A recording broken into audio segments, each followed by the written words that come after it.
Voici M. Muller. M. Muller a été informé d'une opportunité d'investissement intéressante qui lui promettait des rendements élevés pour ses actifs.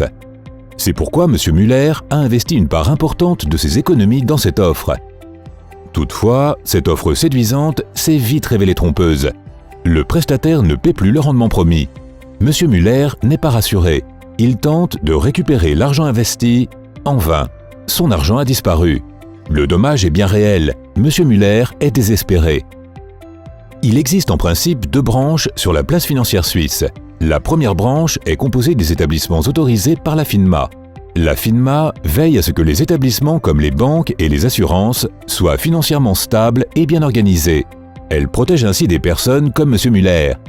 La FINMA ne joue aucun rôle de surveillance dans la seconde branche. Ici, M. Muller, en tant qu'investisseur privé, est responsable de s'informer lui-même sur le prestataire concerné. M. Muller se demande maintenant comment il aurait pu éviter toute cette perte. Il s'informe et apprend qu'il doit suivre 3 conseils lors de son prochain investissement. Premièrement, M. Muller s'informe sur le prestataire et vérifie s'il détient une autorisation de la FINMA. Pour ce faire, il peut consulter le site www.finma.ch. Si le prestataire ne dispose pas d'une autorisation, par exemple parce qu'elle n'est pas nécessaire, M. Muller vérifie encore plus minutieusement les offres du prestataire. Il consulte la liste noire de la FINMA.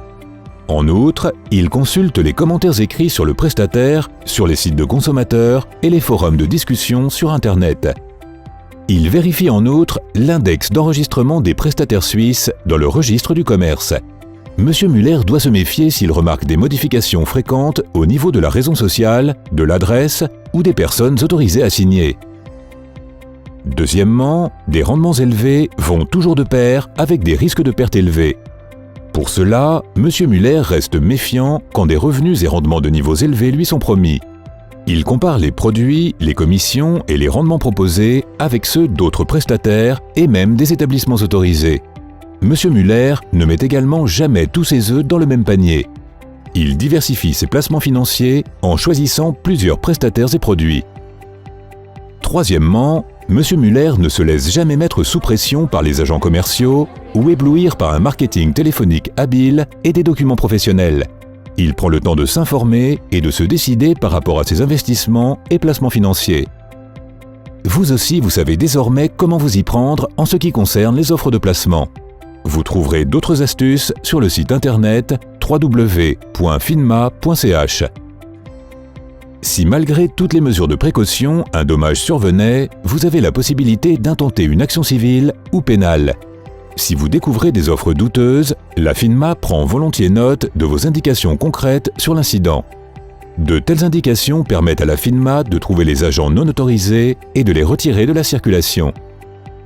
La FINMA renforce ainsi la confiance dans le bon fonctionnement de la place financière suisse et protège sa réputation.